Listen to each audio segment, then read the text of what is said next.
Shalom Bapak Ibu Saudara kasih dalam Tuhan. Oke, selamat malam. Haleluya. Yuk kita akan sama-sama buka Alkitab kita di Kejadian pasal yang ke-25. Kejadian 25 kita akan membaca ayat yang ke-19 sampai dengan 34. Nah, cukup panjang ya, enggak apa-apa, biar cukup panjang nanti perenungannya kan berarti kan sebentar saja ya. Yuk. Nanti yang laki-laki ayat yang ganjil, yang perempuan ayat yang genap. Laki-laki dulu. 2, 3. Inilah riwayat keturunan Isa, anak Abraham. Abraham memperanakkan Isa.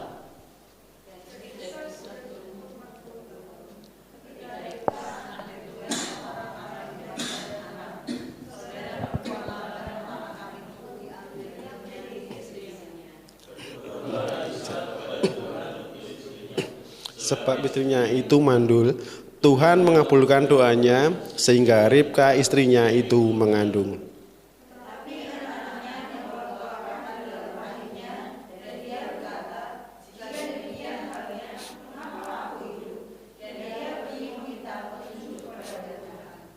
Firman Tuhan kepadanya, 2 bangsa ada dalam kandunganmu, dan 2 suku bangsa akan berpencar dari dalam rahimmu. Suku bangsa yang satu akan lebih kuat dari yang lain, dan anak yang tua akan menjadi hamba anak yang muda.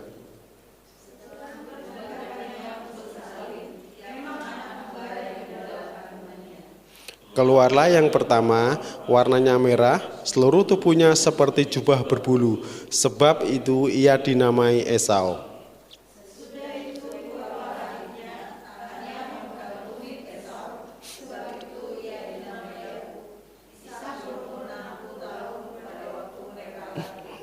Lalu bertambah besarlah kedua anak itu. Esau menjadi seorang yang pandai berburu, seorang yang suka tinggal di padang, tetapi Yakub adalah seorang yang tenang, yang suka tinggal di kemah.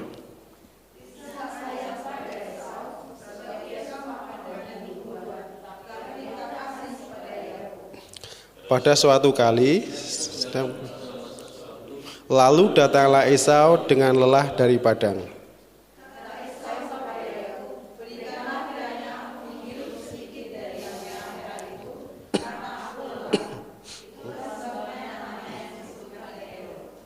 Tetapi kata Yakub, jualah dahulu kepadaku hak kesulunganmu.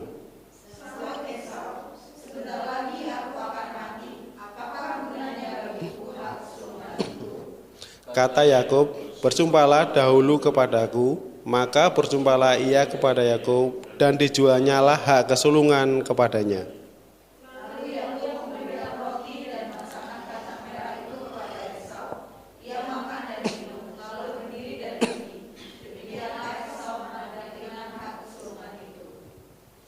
Puji Tuhan. Ini tentu perikop yang sangat terkenal ya, yang biasa kita baca, mungkin biasa kita dengar cerita, mungkin di dalam ketika kita masih anak-anak, di sekolah minggu sampai dengan kita pemuda, saya percaya mungkin lebih dari 10 atau mungkin 20 kali kita pernah baca ini dan selalu mengulangi cerita ini. Dan dari sini tentu kita bisa melihat hal-hal yang bisa kita tangkap dari pesan Tuhan, dari apa yang tadi kita baca. Dan kalau kita melihat dari perikop ini, kita melihat bahwa ini cerita tentang kelahiran dari 2 orang anak yang begitu dirindukan. Jadi seorang pria yang bernama Isa, dia menikah umur 40 tahun. Jadi teman-teman yang kalau sampai sekarang umur 40 tahun belum menikah, tenang aja ya. Isa 40 tahun dia baru nikah, dan dia nikah pun itu karena dijodohin sama papanya yang nyariin jodoh. Setelah dicarikan jodoh, kemudian dia mendapatkan Ribka sebagai istrinya, dan selama mereka berumah tangga ternyata ada banyak pergumulan yang mereka alami, dan kerinduan sebuah keluarga untuk mereka mendapatkan seorang putra di tengah-tengah mereka, itu mereka harus menanti selama 20 tahun. Sementara mereka tentu mendapat janji dan mendapatkan berita juga dari papanya, Bapak Abraham, bahwa Tuhan berjanji melalui keturunan dari Ishak nanti Tuhan akan memberikan keturunan yang luar biasa. Tetapi kembali Ishak dihadapkan pergumulan sama seperti yang dialami oleh papanya. Jadi apa yang dirasakan papanya saat ini Ishak juga merasakan bahwa begitu berat untuk mendapatkan janji Tuhan, begitu berat untuk menerima apa yang Tuhan janjikan. Tetapi bersyukur Ishak berdoa dan Tuhan menjawab doanya. Dan ketika Tuhan menjawab doanya bahwa 20 tahun kemudian setelah menikah Ishak dikaruniai anak. Dan anak yang dikaruniakan kepada Ishak langsung double, yaitu anak kembar yang lahir dari rahim Ribka. Dan dari rahim Ribka tersebut dikatakan bahwa lahir, dikatakan seperti ini, 2 bangsa ada dalam kandunganmu dan 2 suku bangsa berpencar dari dalam rahimmu. Suku bangsa yang satu akan lebih besar dari yang lain dan anak yang tua akan menjadi hamba kepada anak yang muda. Dan ketika Tuhan mengaruniakan anak ini, Tuhan memberikan janjinya kembali secara luar biasa bahwa 2 anak ini memang sudah ditetapkan Tuhan dari sananya. Jadi ada 2 orang pribadi yang nanti akan dilahirkan melalui rahim Ribka, dan 2 pribadi ini dikatakan bahwa pribadi yang satu akan menjadi tuan bagi yang lainnya. Yang tua akan menjadi hamba dari yang muda, dan yang satu akan menjadi lebih besar dari yang lain. Dengan kata lain apa? Bahwa kedua anak ini dari semula Tuhan sudah menetapkan rencana buat mereka. Baik buat Esau maupun buat Yakub, Tuhan sudah menetapkan sebuah rencana yang luar biasa buat 2 orang anak ini. Tentu rencana yang paling besar itu adalah rencana yang Tuhan janjikan kepada Abraham, bahwa melalui keturunan dari Abraham dan dari Ishak akan lahir bangsa yang sangat besar. Dan di sini kita melihat Tuhan menggenapi rencananya dan Tuhan memberikan keturunan yang luar biasa kepada Ishak.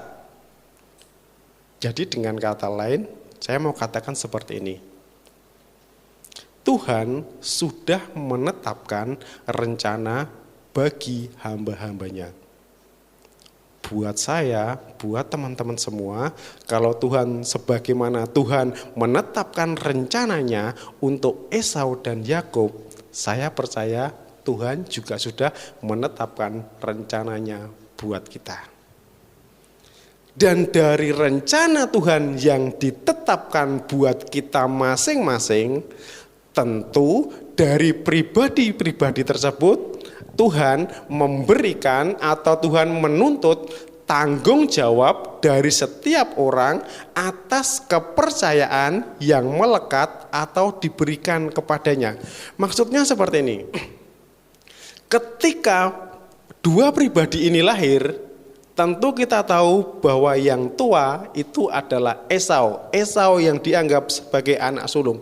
Dan sebagai anak sulung, tentu dia punya tanggung jawab memberikan teladan yang baik buat adiknya.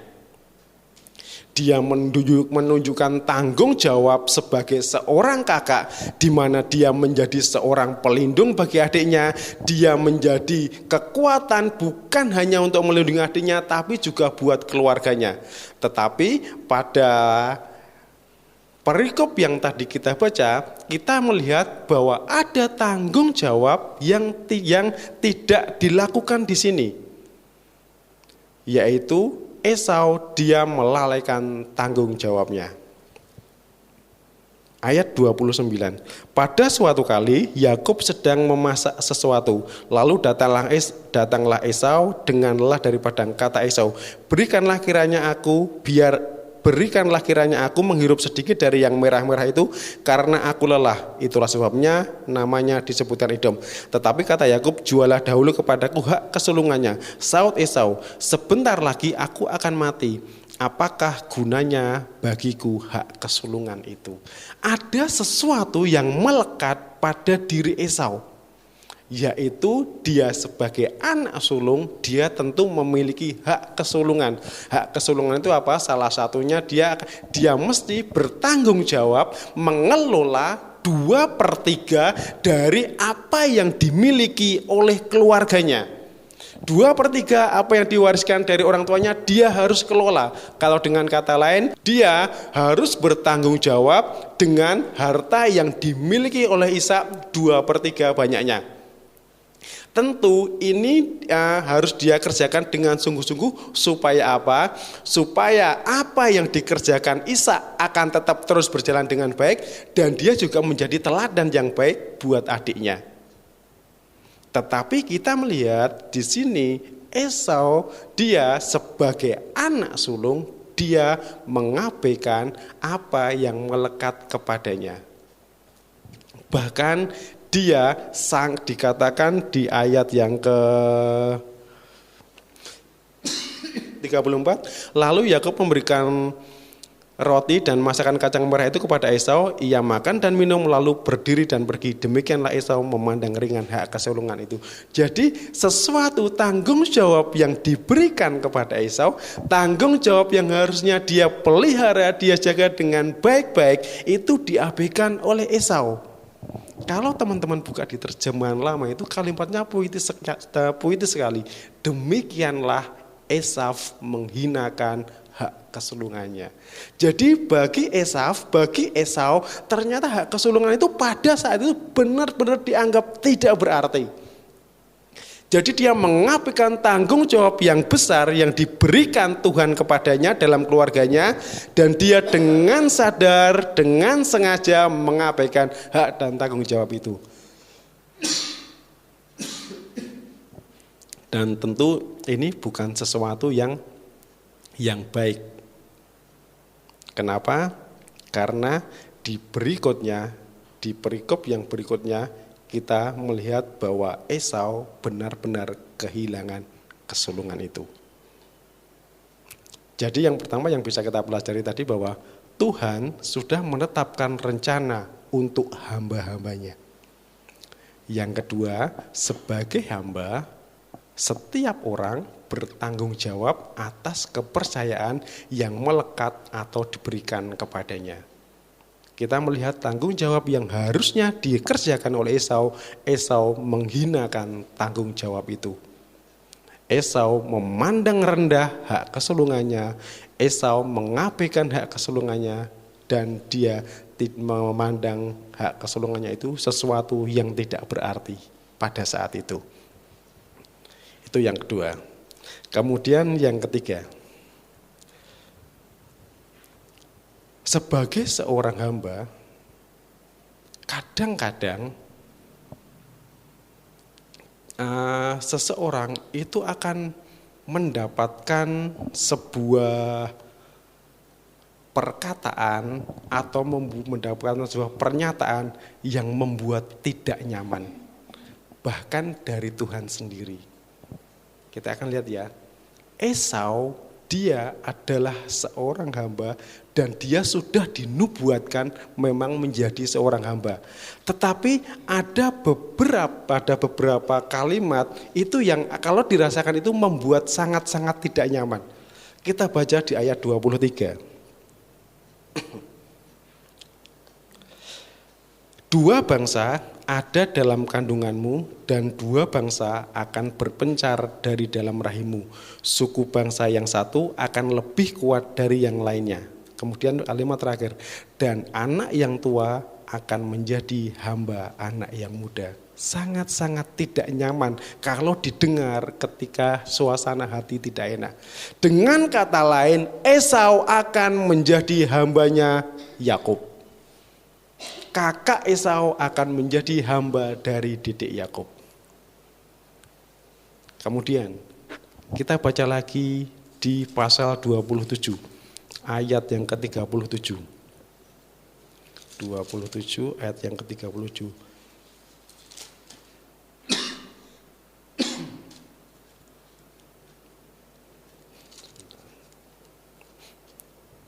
Ishak menjawab Esau. Ini cerita ketika Yakub menipu ayahnya ya.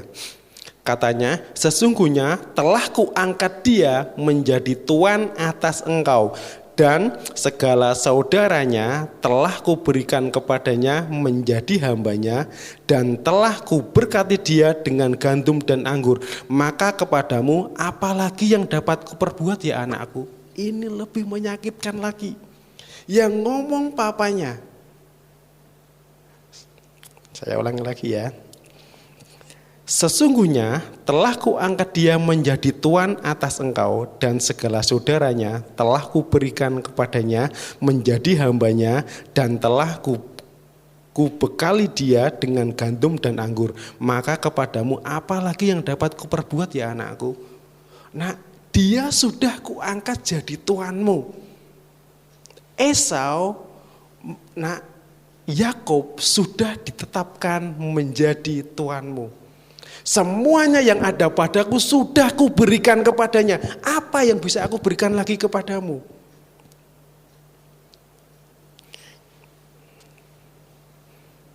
Kemudian kita baca terusnya. Kata Esau kepada ayahnya, hanya berkat yang satu itukah padamu ya Bapak? Ini hebatnya Esau. Ketika dia diberikan sesuatu, respon dari ayahnya bahwa semua berkat sudah diberikan kepada Yakub, dia masih bisa berkata, apakah hanya berkat itu saja ayah yang ada padamu? Jadi dia masih menganggap itu berkat. Lalu Ishak ayahnya menjawabnya, sesungguhnya tempat kediamanmu akan jauh dari tanah-tanah gemuk di bumi dan jauh dari embun dari langit di atas. Engkau akan hidup dari pedangmu dan engkau akan menjadi hamba adikmu. Tetapi akan terjadi kelak apabila engkau berusaha sungguh-sungguh, maka engkau akan melemparkan kuk itu dari tengkukmu. Jadi kita melihat benar-benar sesuatu yang sangat-sangat tidak nyaman yang diterima oleh Esau. Yang pertama, nubuatan yang diterima Ishak dari Tuhan, bahwa Esau akan menjadi hamba dari Yakub, kakak akan menjadi hamba dari adiknya. Yang kedua, nubuatan yang disampaikan oleh Ishak didengar langsung oleh Esau, bahwa semua berkat akan menjadi milik Yakub dan sudah nggak ada lagi yang bisa diberikan kepada Esau. Dan dikatakan lagi bahwa Esau akan menjadi hamba dari Yakub. Satu lagi yang lebih menyakitkan, Maleaki pasal yang pertama.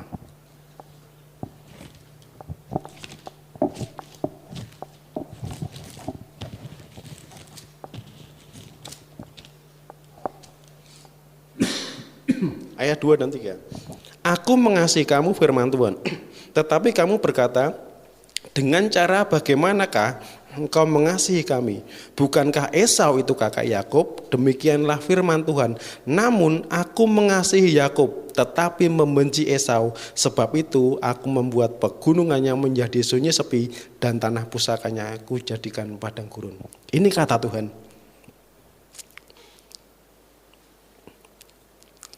Namun aku mengasihi Yakub, tetapi membenci Esau. Untuk lebih jelasnya kita baca di kitab Roma ya. Roma 9.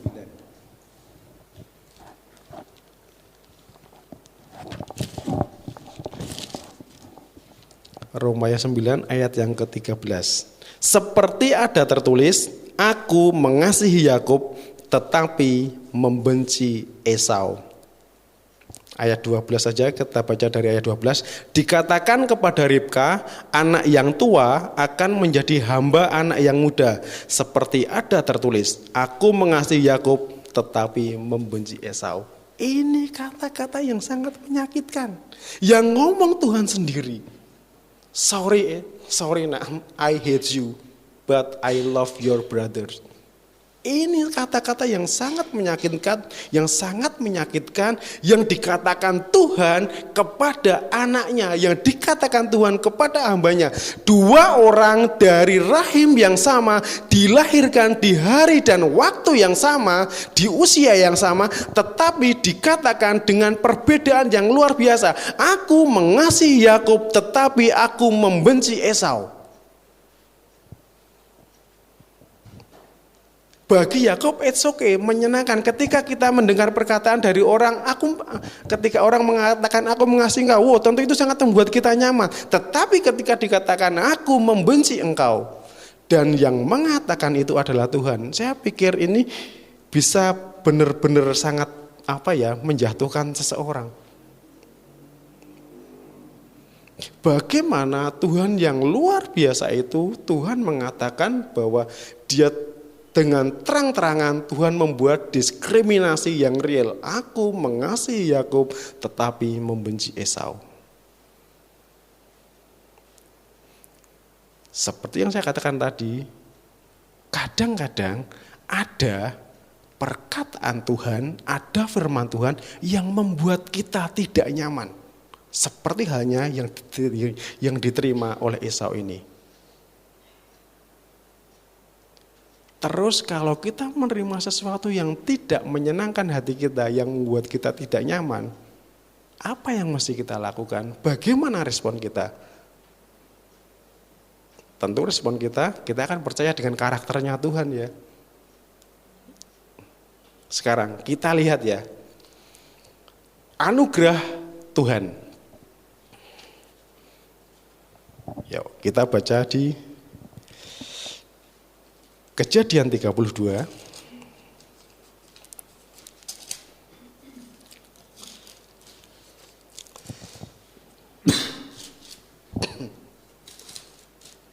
Kejadian 32 kita akan baca ayat 4. Ayat 4 dan 18. Kejadian 32 ayat 4. Ia memerintahkan kepada mereka, ini Yakub. Beginilah kamu katakan kepada Esau, beginilah kata hambamu Yakub. Yang pertama, kita baca ayat yang ke-18. Ayat 17, kita baca mulai 17. Diperintahkannyalah kepada yang paling di muka, apabila Esau kakakku bertemu dengan engkau dan bertanya kepadamu, siapakah tuanmu dan kemanakah engkau pergi, dan milik siapakah ternak yang di depanmu itu? Jawablah, milik hambamu Yakub. Ini persembahan yang dikirim kepada tuanku Esau, dan Yakub sendiri pun ada di belakang kami. Oke, kita kumpulkan data yang lain lagi. Kejadian pasal yang ke-33 ayat 5. Kemudian Esau melayangkan pandangannya, dilihatnya lah perempuan-perempuan dan anak-anak itu. Lalu ia bertanya, siapakah orang-orang yang beserta dengan engkau itu? Jawab Yakub, anak-anak yang telah dikaruniakan Allah kepada hambamu ini. Kemudian ayat yang ke-8. Berkatalah Esau, apakah maksudmu dengan seluruh pasukan yang telah bertemu dengan aku tadi? Jawabnya, untuk mendapatkan kasih tuanku. Kemudian kita baca lagi ayat 13 dan 14. Tetapi Yakub berkata kepadanya, tuanku maklum bahwa anak-anak ini masih kurang kuat, dan bahwa beserta aku ada kambing domba dan lembu sapi yang masih menyusui. Jika diburu-buru 1 hari saja, maka seluruh kumpulan binatang itu akan mati. Biarlah kiranya tuanku berjalan lebih dulu dari hambamu ini, dan aku mau dengan hati-hati beringsut maju menurut langkah hewan yang berjalan di depanku dan menurut langkah anak-anak sampai aku tiba pada tuanku di Seir. Nubuatannya bahwa yang tua akan menjadi hamba yang muda, bahwa Esau akan menjadi hamba dari Yakub. Kemudian nubuatan itu diulang lagi oleh Isa, tidak ada yang bisa kuberikan kepadamu lagi, bahwa aku sudah menetapkan dia, bahwa Esau akan menjadi hamba dari Yakub. Tetapi pada faktanya kita melihat di sekian tahun kemudian Yakub berkata, tuanku Esau, ini hambamu Yakub. Jadi kita melihat anugerah Tuhan yang luar biasa yang diberikan Tuhan kepada Esau.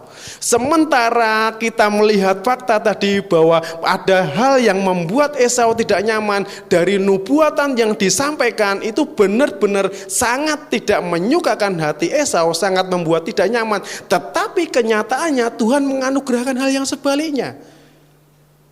Dia yang dinubuatkan akan menjadi hamba, justru yang dinubuatkan menjadi tuan itu menyebut dirinya sendiri tuan atas yang dinubuatkan menjadi hamba. Mestinya Yakub yang akan disebut tuan oleh Esau, tetapi faktanya kebalikannya.